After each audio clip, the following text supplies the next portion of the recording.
రేపు కాంగ్రెస్ ఎంపీలు ఎమ్మెల్యేలతో సీఎం రేవంత్ రెడ్డి సమావేశం కానున్నారు. ఈ సమావేశంలో Telangana Congress in charge Deepa Dasmunshi, TPCC chief Mahesh Kumar Goud, deputy CM Bhatti Vikramarka పాల్గొంటారు. స్థానిక సంస్థల ఎన్నికలు, పార్టీ సంస్థాగత నిర్మాణంపై ప్రధానంగా చర్చించనున్నారు. మరోవైపు అసంతృప్త ఎమ్మెల్యేలతోనూ సీఎం రేవంత్ మాట్లాడతారని తెలుస్తోంది.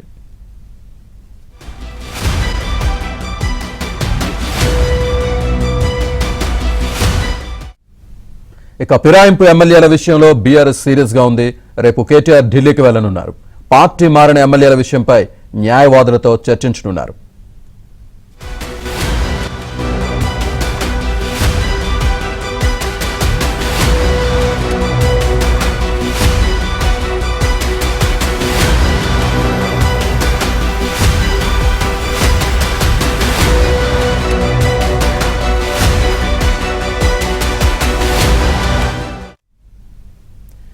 రేపు కాంగ్రెస్ ఎంపీలు ఎమ్మెల్యేలతో సీఎం రేవంత్ రెడ్డి సమావేశం కానున్నారు.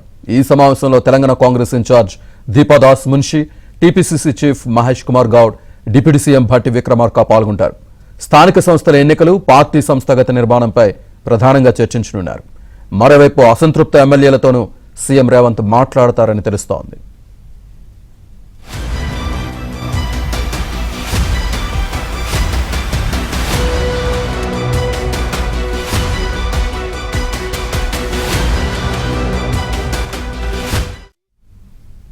ఇక ఫిరాయింపు ఎమ్మెల్యేల విషయంలో బీఆర్ఎస్ సీరియస్ గా ఉంది. రేపు కేటీఆర్ ఢిల్లీకి వెళ్లనున్నారు. పార్టీ మారిన ఎమ్మెల్యేల విషయంపై న్యాయవాదులతో చర్చించనున్నారు.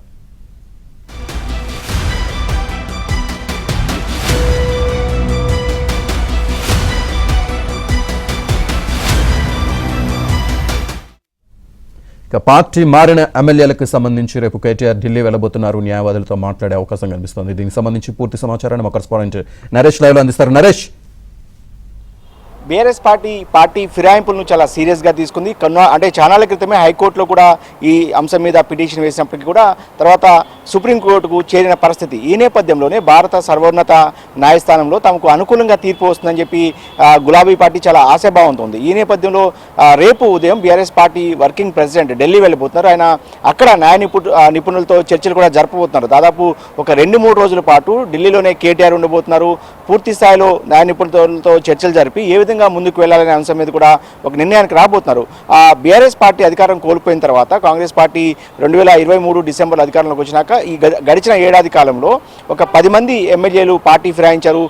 కారు గుర్తు మీద గెలిచిన ఎవరైతే బీఆర్ఎస్ పార్టీ గుర్తు మీద బీఫామ్ మీద గెలిచిన ఎమ్మెల్యేలు ఉంటారో వాళ్ళంతా కూడా 10 మంది కాంగ్రెస్ పార్టీలో చేరారు. వాళ్ళందరినీ కూడా డిస్క్వాలిఫై చేయాలంటూ కూడా బీఆర్ఎస్ పార్టీ చాలా కాలంగా న్యాయస్థానాల్లో పోరాటం చేస్తుంది. ఈ నేపథ్యంలోనే ఈ నెల 10వ తేదీ నాడు సుప్రీంకోర్టులో ఆ కేసు విచారణకు రాబోతుంది.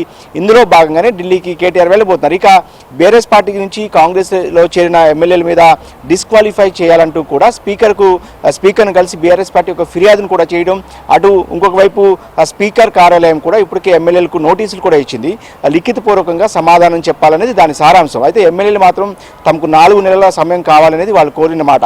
సో అది పక్కకు పెడితే సుప్రీంకోర్టులోనే తేల్చుకోవాలి. ఉదాహరణకు ఖైరతాబాద్ ఎమ్మెల్యే దానం నాగేంద్ర విషయానికి వస్తే అసెంబ్లీ ఎన్నికల్లో ఆయన బీఆర్ఎస్ పార్టీ బీఫామ్ మీద పోటీ చేసి ఎమ్మెల్యేగా గెలిచారు ఖైరతాబాద్ నుంచి. తర్వాత పార్లమెంట్ గత ఏడాది మేలో జరిగిన పార్లమెంట్ ఎన్నికల్లో కాంగ్రెస్ పార్టీ టికెట్ మీద ఆయన ఎంపీగా సికింద్రాబాద్ ఎంపీగా పోటీ చేసి ఓడిపోయారు. అంటే ఈ అంశాన్ని బీఆర్ఎస్ పార్టీ చాలా సీరియస్గా తీసుకుంది.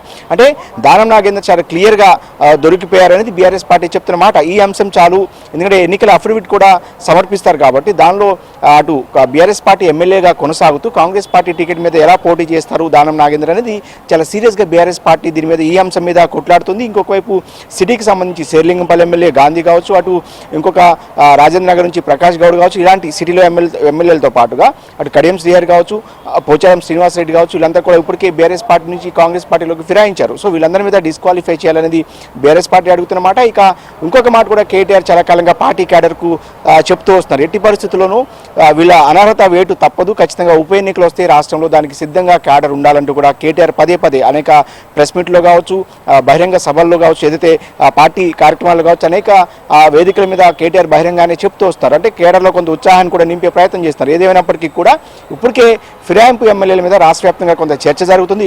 మరొకవైపు ఫిరాయింపు ఎమ్మెల్యేలు కూడా కాసేపటి క్రితమే దానం నాగేంద్ర ఇంట్లో సమావేశమైనట్టు సమాచారం.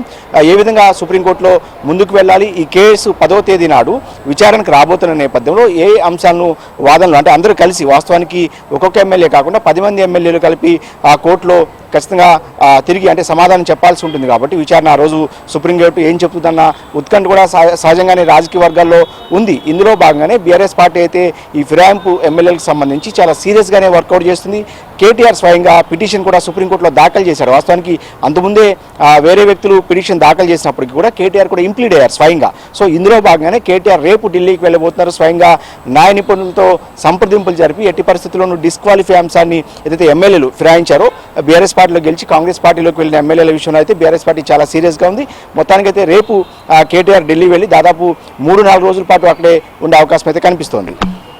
Right, thank you Naresh.